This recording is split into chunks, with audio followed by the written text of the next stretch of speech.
É sempre muito bom ter todos vocês aqui nessas nossas quartas-feiras de pesquisa. Vai ser assim toda quarta-feira, 19 horas e 7 minutos do Brasil, horário de Brasília, e 23 horas e 7 minutos de Angola. Toda quarta-feira a gente vai trazer um novo tema interessante sobre pesquisa científica. Então, você que realmente quer aprender a fazer pesquisa, quer escrever um artigo, você tem sua oportunidade de modo 100% gratuito, vir aqui aprender com a gente. Hoje nós vamos falar de revisão sistemática, é uma conversa bem aberta, estejam à vontade, perguntem o que quiserem, nós, se soubermos, vamos responder, se não soubermos, vamos procurar a resposta juntos. Enquanto eu for falando e vocês forem tendo dúvidas, para que não se esqueçam delas, já na hora mandam a dúvida no chat e no fim nós podemos respondê-las, ou vocês podem abrir o microfone também no fim e conversarmos, mas já para não esquecer, já manda a dúvida lá no chat, tá bom? Bora começar então? Bom, aqui vai. Primeira coisa que você precisa saber é o que é uma revisão sistemática. Então, isso é muito importante clarear na nossa mente. O que é uma revisão sistemática? A primeira coisa a revisão sistemática é um trabalho secundário. Lembra dos dois grandes braços? Trabalho primário, dados inéditos. Trabalhos secundários, dados já existentes. Então, a revisão sistemática é um trabalho secundário que, através de um método específico, responde a uma pergunta de pesquisa, tá bom? Então, isso aqui é uma revisão sistemática. E esse nome sistemática corresponde àquela parte do método específico. Bom, então eu vou falar aqui os 10 passos para você fazer uma revisão sistemática. Então, suponhamos que você não sabe nada de revisão sistemática e você quer aprender. Use a sua oportunidade. A gente vai falar passo a passo, 10 passos, que se você seguir eles, você tem uma revisão sistemática. Então, o primeiro passo, na minha opinião, o mais difícil, é ter a ideia. Você ter uma ideia boa não é fácil, não é tranquilo. Então, o primeiro passo, mais difícil, na minha opinião, é ter a ideia. Você tem que ter uma ideia de uma pergunta de pesquisa. O que é que você quer saber? Então, eu vou dar algumas características do que é uma boa ideia.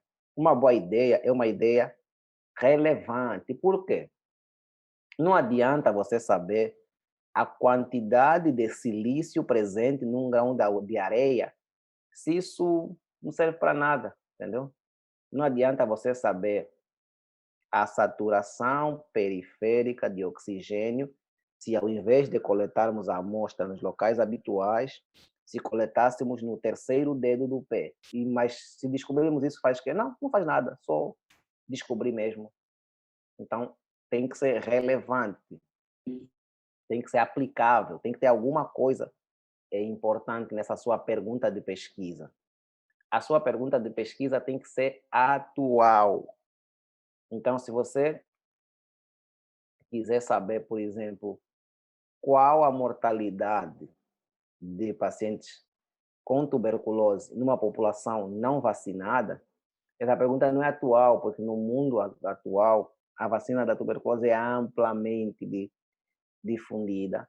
Não existem mais países sem vacina, existem países totalmente cobertos pela vacina e outros parcialmente. Então, isso não é atual, não é isso mais que nós queremos saber sobre tuberculose. E a terceira característica é que, apesar de ser um trabalho secundário, você tem que gerar um conhecimento novo. Por exemplo, você não pode fazer uma revisão sistemática em que a tua pergunta seria: pacientes de HIV têm mais proporção de sarcoma de Kaposi? Você vai chegar a uma resposta. Essa resposta vai ser sim, sarcoma de Kaposi é extremamente frequente, mas isso já se sabe, isso não é conhecimento novo. Tá? Então, essas três características, esse triângulo aí, são o primeiro passo de uma boa ideia. O segundo passo, você já tem a sua ideia, já tem a sua pergunta, que é uma pergunta pequena, atual, relevante, que gera conhecimento. Então, a sua segunda fase é fazer uma pesquisa exploratória. No nosso curso, passo a passo de um artigo científico, e na nossa mentoria, a gente tem uma aula específica de pesquisa exploratória. Mas aqui eu vou dizer algumas coisas que é o essencial de pesquisa exploratória. Então, Primeira coisa é entender o que é uma pesquisa exploratória. Uma pesquisa exploratória é quando você quer namorar com uma menina, mas você não fala já que você quer namorar e leva ela para sua casa. Você diz que é só amizade, você diz que só quer lhe conhecer, que só vão sair para chupar um geladinho, comer um hambúrguer, você só quer ser um amigo. Isso é a pesquisa exploratória, tá bom? Então, na pesquisa exploratória, não é para pegar os artigos que vão entrar no artigo, não é para responder à pergunta de pesquisa, é para se familiarizar com o tema, aprofundar a questão estudada, caíste? Fluir melhor o método, fazer levantamentos de bases secundárias, às vezes fazer levantamentos de informação que não tem característica para entrar no artigo, por exemplo, documentos informais, entrevistas, você pode perguntar ao Valdano como é que se faz, como é que não se faz. Isso é uma pesquisa exploratória. Isso não é a revisão de literatura, que tem que se fazer também, nem a revisão sistemática. Isso é o somebody love, aquele período que você fala na menina que você quer namorar, que você não quer, que é sua amizade. Então, esse passo é bastante importante para quê? Para te preparar, para não entrar numa furada, para você entrar num tema que realmente você conhece. O terceiro passo, então, que é realmente o que diferencia a revisão sistemática de todas as outras, é que a revisão sistemática tem que ter uma fórmula matemática. A revisão sistemática tem que ter um algoritmo de pesquisa. A revisão sistemática tem que ter uma string de pesquisa. Então, o que é a string de pesquisa ou algoritmo de pesquisa? A string de pesquisa ou algoritmo de pesquisa é um conjunto de palavras-chave unidas por operadores booleanos e que nos permitem recuperar todos os artigos definidos por nós, no período que nós definimos. Nós definimos são 5 anos, 10 anos ou desde sempre. Então, aqui tem um exemplo de uma string de pesquisa nos Scopus. Então, a string de pesquisa, às vezes, é tão simples quanto duas palavras, tipo glioblastoma and children. Isso pode ser uma string de pesquisa. Mas, às vezes, é tão complexa quanto meia página inteira. Então, precisa saber montar. Mas quais são as características desse saber montar? Vou dar algumas dicas bem importantes sobre a string de pesquisa. Primeira coisa sobre a string de pesquisa, você tem que procurar os descritores desse assunto, que o Valdano ensina lá na aula dele de pesquisa no PubMed. A segunda coisa é que você tem que saber se existem vários descritores ou várias palavras que representam a mesma coisa. Por exemplo, traumatic brain injury, traumatic encephalic lesion, brain trauma, tudo isso é a mesma coisa. Então, você precisa saber, por exemplo, coronavírus, Covid-19, SARS-CoV-2, tudo isso é a mesma coisa. Então, se você for fazer uma string de pesquisa sobre coronavírus, você tem que colocar coronavírus, or SARS-CoV-2, ou coronavírus, tudo isso, depois and, e se o and tiver várias variações, também colocar todas as variações e depois apertar o Enter e ver quantos artigos se recuperam. Isso garante que a tua revisão realmente é sistemática e que qualquer pesquisador ou qualquer curioso no mundo consegue recuperar os mesmos artigos que você diz que recuperou. Então, aqui é um exemplo daquilo que o Valdano já ensina. Esses são os principais operadores booleanos. AND, que é o operador automático, que une as palavras. Então, por exemplo, aqui tem dieta e estilo de vida. Então, ele só vai mostrar os artigos que falam ao mesmo tempo de dieta e de estilo de vida. Aqui, estilo de vida ou estilos de vida. Ele mostra um, outro ou os dois. E aqui, not exclui. Então, diet and not diabetes. Vai mostrar os artigos que são sobre dieta, mas não os que são sobre diabetes, nem os que são sobre dieta e diabetes. Então, o quarto passo, já que você já fez a string de pesquisa, você já recuperou os artigos, aí você notou que são 7.322 artigos. Agora sim que são elas. Como se lê 7.322 artigos? Primeiro você aplica os critérios de inclusão e exclusão. Aqui é uma parte em que muito pesquisador, muita gente que está começando a fazer agora erra. Por quê? Porque as pessoas, a maior parte, interpretam que o critério de inclusão e o critério de exclusão eles são o contrário, mas isso é um erro crasso. Então, por exemplo, Se você vai fazer um trabalho sobre hepatite B em, em gestantes adolescentes, então, o critério de inclusão é diagnóstico de hepatite B, ser gestante, ser adolescente.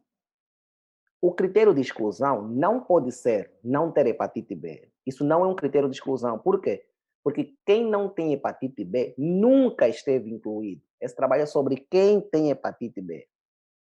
Não ser adolescente não é um critério de exclusão, porque quem não é adolescente nunca esteve incluído, tá? Não estar nas condições do critério de inclusão não significa exclusão. Então, por exemplo, aqui nessa imagem, o que eu quero vos dizer? Isso aqui não é tão rígido, depende de como você escreve no texto. Por exemplo, aqui, se eu disser assim, critério de inclusão ser cadeira vermelha. Então, essa cadeira azul aqui, ela não foi excluída. Ela simplesmente nunca participou do trabalho, porque o critério de inclusão era ser cadeira vermelha. Mas se o critério de inclusão era ser cadeira, aí depois eu posso dizer que serão excluídas as cadeiras azuis, porque é uma coloração que os daltônicos já inventar e ter uma inventar não pode ter uma justificativa plausível para isso. Então, inclusão e exclusão não podem ser contados. Então, você tem que dizer, por exemplo, critério de inclusão, hepatite B, gestante, adolescente. Critério de exclusão, hepatite B não confirmada por Western blot, confirmado só por teste rápido. Se a hepatite for só no teste rápido, não por Western blot, vai ser excluído. Então, esse paciente esteve incluído porque tem hepatite B, só que foi excluído porque depois não confirmaram por Western blot. Outra coisa é que não querer participar do estudo não é um critério de exclusão. Isso não se aplica para a revisão sistemática, porque isso é um trabalho secundário, mas para os vossos trabalhos primários, sempre pensem nisso. Não podem falar foram excluídos aqueles que recusaram. Quem recusou não foi excluído, ele não quis participar. Ele nunca esteve incluído. Então, atenção aí a isso. Lembrar que você não precisa ter o mesmo número de critérios de inclusão e exclusão. Você pode ter um só de inclusão, dois de exclusão. Às vezes, você não excluiu ninguém, principalmente nos trabalhos secundários, nos trabalhos primários. Então, muita atenção a isso, que muita gente falha nisso, de critérios de inclusão e exclusão. Quinto passo são as escalas de qualidade. O que são escalas de qualidade? E aqui também é preciso ter bastante atenção. Existem várias escalas de qualidade, dependendo de que artigo estamos a falar, tá? Então, como a aula de hoje é revisão sistemática, a escala de qualidade chama-se Newcastle-Ottawa Scale. O que essa escala avalia? Ela avalia se os artigos que você, depois de você usar string, usou o critério de inclusão, usou os critérios de exclusão, sobraram X artigos. Então, aqui é o próximo passo. Você vai aplicar uma escala que já é validada, que vão aparecer os itens, 9 itens, e aí você vai dar uma estrela ou não, se o item está presente ou não. E são considerados artigos de boa qualidade os que têm 5 estrelas ou não. Isso não quer dizer que você vai excluir esses trabalhos, mas você vai classificá-los em boa qualidade, má qualidade. E você depois pode usar para a sua análise só os de boa qualidade, mas os de má qualidade eles também estão incluídos. O sexto passo, então, é organizar o resultado. O principal resultado de uma revisão sistemática é o flowchart, o gráfico do PRISMA, que é esse aqui. PRISMA é um acrônimo para Preferred Report Items for Systematic Reviews and Meta-Analysis.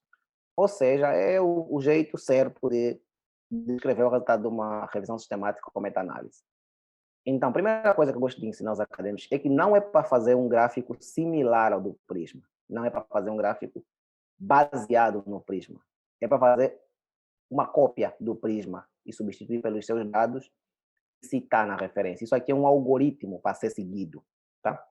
Então, algumas coisas que eu acho que é interessante comentar. Depois de você aplicar todos os critérios, você não vai ficar com 5 ou 6 artigos para ir no Prisma. Para o número ser um número revisável, você vai ter que aplicar uma leitura por fases. Então, aqui a primeira fase é os artigos que foram encontrados nas bases de dados e depois você faz uma coisa que se chama referência cruzada. O que é referência cruzada? Como você se preparou lá no início e fez uma pesquisa exploratória, você sabe quais são os bons artigos sobre esse tema. Então, você pega esses bons artigos sobre o tema, lê as suas referências bibliográficas e você pode inserir manualmente artigos que você acha bons e que não entraram pela string de pesquisa.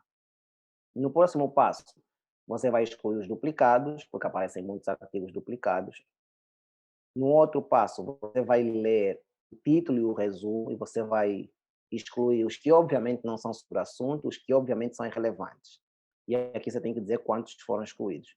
E aqui você vai identificar quantos estão para leitura completa.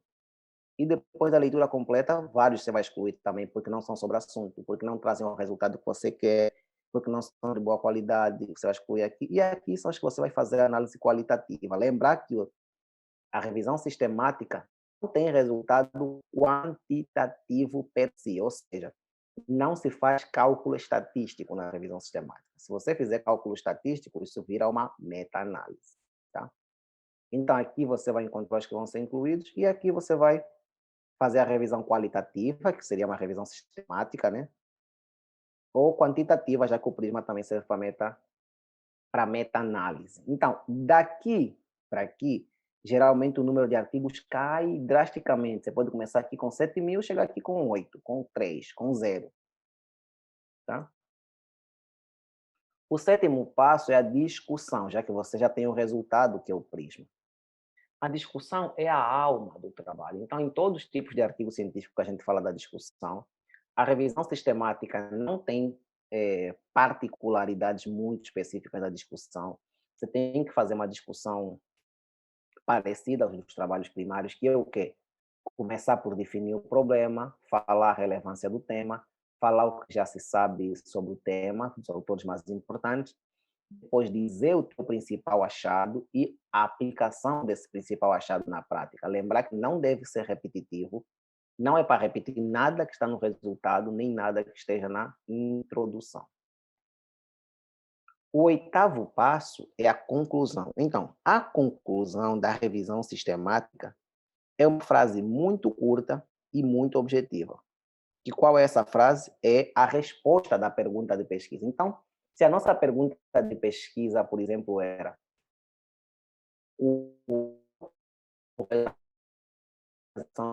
em pacientes pós-Covid, a conclusão desse trabalho é o resultado da revascularização de miocárdio em pacientes pós-Covid é parecido à população geral. Acabou, essa é a conclusão. Não tem, portanto, todavia, 3% aconteceu. Não, não, essa é a conclusão. O resto está na discussão. A conclusão é concisa. O nono passo, o artigo está concluído, você fez a referência, está tudo muito bom. O nono passo é você escolher a revista para onde você vai mandar essa sua revisão sistemática. Então, lembrar que tem muita revista que não aceita revisões, nem mesmo sistemáticas, mas a maior parte não aceita revisões narrativas, né?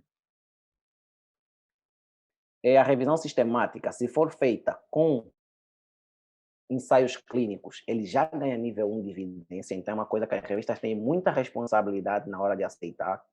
Não é fácil publicar uma revisão sistemática numa revista boa e não é bom publicar uma revisão sistemática numa revista fácil. Então, não é fácil publicar numa revista boa e não é bom publicar numa revista fácil, porque a revista fácil geralmente não é boa. Então, o pesquisador fica nesse dilema, fácil ou boa, fácil ou boa. Então, a minha opinião é o seguinte, se não vale a pena fazer o bom o suficiente para publicar numa revista boa, não adianta fazer. O que é uma revista boa? É uma revista que, no mínimo, esteja no PubMed. Se tiver fator de impacto, se o fator de impacto for alto, ótimo, mas não precisa ir por aí de início. Mas exija pelo menos que a revista esteja no PubMed. Décimo passo é a publicação e pós-publicação. Lembrar que são artigos secundários, então geralmente demandam de bastante revisões, né? Bastante crítica dos revisores. E depois da publicação, você, de acordo às políticas de privacidade da revista, você precisa divulgar e depois ter o processo, então, de receber as citações. Aqui é uma revisão sistemática que nós publicamos esse ano. Eu sou o autor sênior, né? Eu sou o orientador do grupo. Essa revista tem fator de impacto 6, que é um fator de impacto muito alto, né? Muito alto. E, então é extremamente difícil você publicar um trabalho secundário numa revista com fator de impacto 6. Na verdade, ele é o fator de impacto mais alto que eu já publiquei até agora. Nem mesmo os meus trabalhos primários estão em fator de impacto tão alto. Aqui é outra revisão sistemática que nós publicamos também esse ano ainda. Eu sou autor sênior também. É sobre a mesma linha de pesquisa, não sei se vocês notaram. Aqui é o papel do índice neutrófilo linfócito como preditor do grau do glioma, né, se é baixo grau ou alto grau, uma revisão sistemática. E aqui é sobre o papel do índice neutrófilo linfócito nos desfechos como preditor de 10 revisões sistemáticas por aí submetidas, apanhando, outras na cara do gol e tal. Mas, por enquanto, as publicadas que eu sou autor são essa e que o Valdano é o autor é essa, que é uma revisão sistemática sobre o papel da ressonância magnética no diagnóstico de aneurisma submitral, né, uma revisão sistemática também. E que essa revisão é interessante para mostrar que a revisão sistemática não precisa ser necessariamente de ensaios clínicos. A revisão sistemática é dos trabalhos que estão disponíveis, tá? E é uma coisa que eu já vou deixar aqui para vocês responderem no chat, é se é possível você fazer uma revisão sistemática e depois no fim ter 0 artigos. Respondam aí no chat enquanto eu termino aqui a aula. Muito obrigado a todos. Era isso aí. Lembrem dos nossos canais de divulgação. Quem tiver interesse, pode passar lá no perfil da Research Service ou nos nossos pessoais e dar uma olhada no site da mentoria. A gente tem uma mentoria do 0 ao artigo, em que a gente ensina todos esses temas de modo personalizado. E obrigado a todos vocês. Vou dar o stop aqui no share e bora para as perguntas. Valdano, você quer falar alguma coisa, mestre?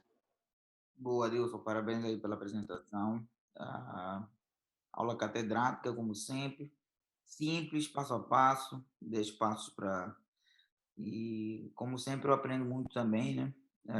Vendo essas aulas e tudo. A gente sempre, ficando aqui do outro lado, também acaba sempre absorvendo alguma coisa, né?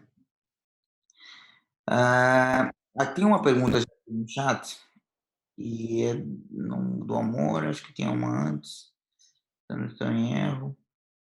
A primeira coisa para corrigir, Edson, que a música que você estava cantando não é do Dennis DJ, tá bom? É do Dilcinho, né? Certo. É do Dennis, Dilcinho, né? Qual é do Dennis DJ? não, Dennis DJ é DJ de funk. Sim, tio, mas a versão dessa música, ela é um sertanejo, mas tem uma versão em funk, que é a que eu gosto, inclusive. Eu não gosto da original. Seu malandro. Tem uma questão que é do amor, que é a primeira questão. A questão dela é a seguinte: é possível um trabalho não ter critério de exclusão? Já me senti forçado a criá-los quando achava que não existiam. Sim, é possível, principalmente trabalhos primários. Trabalhos primários, por exemplo, você vai fazer uma casuística dos casos de hipertensão do seu hospital e tal. Você queria estudar todos, você conseguiu estudar todos. Não teve critério de exclusão, nenhum foi excluído, é possível. O que tem que ter sempre é descrito na metodologia se foi excluído algum e por quê. E também, outra coisa que às vezes, já aproveitando a deixa, é que não precisa ter necessariamente a amostra. Lembra que a amostragem ela foi criada pela impossibilidade logística de se estudar sempre o universo. Por exemplo, você define que vai estudar a hipertensão em Luanda. Luanda tem 8 milhões de nego, deve ter 4 milhões de hipertensos, não tem como estudar todos. Então, você vai criar uma amostragem. Mas se, por exemplo, você vai estudar os casos de hipertensão no seu hospital e são 100 casos, é errado você fazer a amostragem se você é capaz de estudar os 100 casos.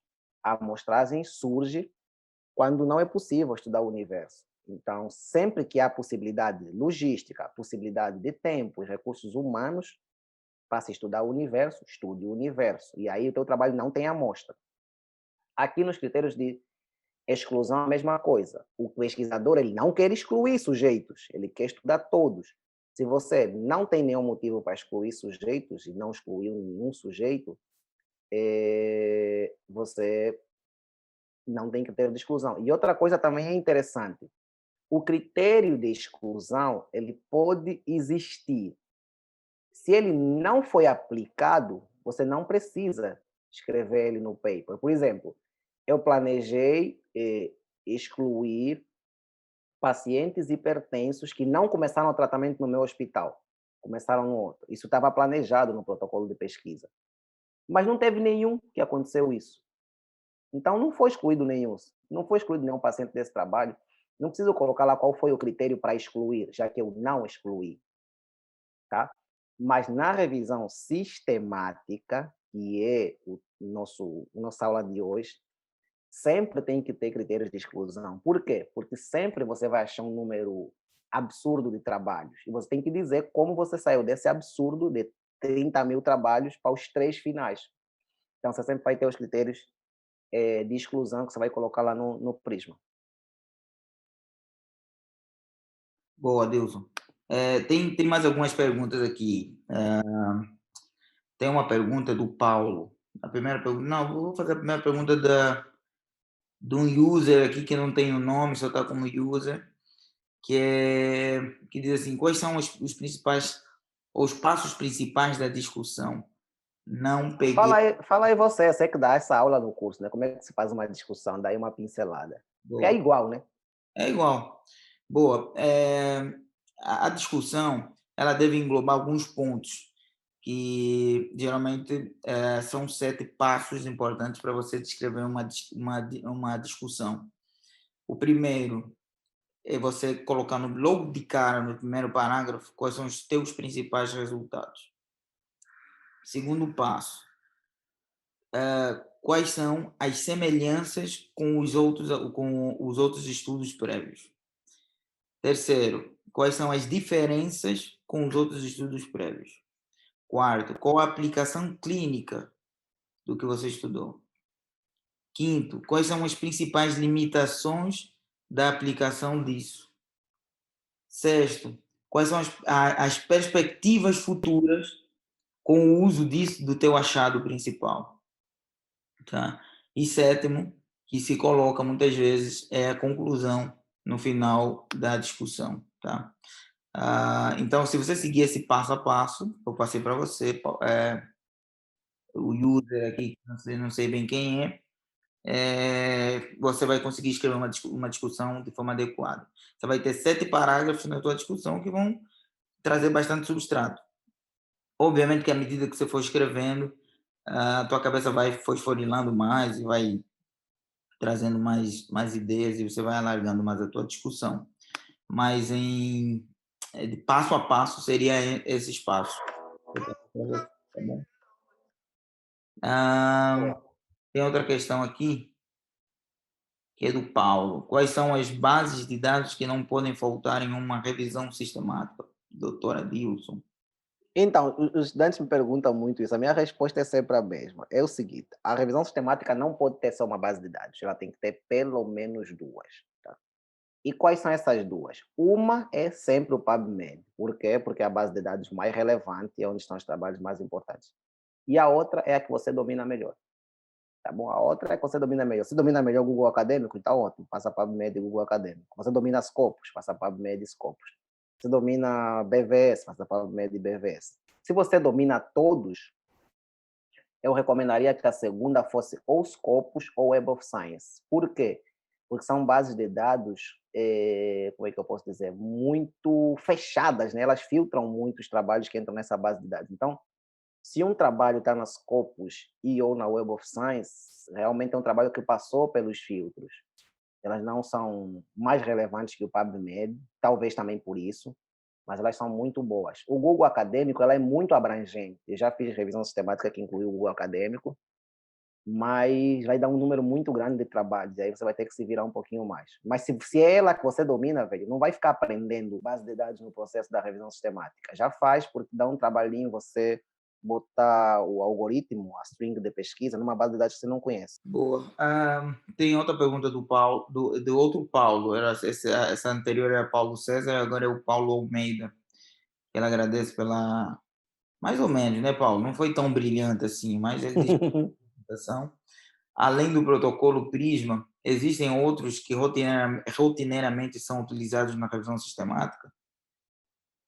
Pois, então, sim, vários, várias escalas.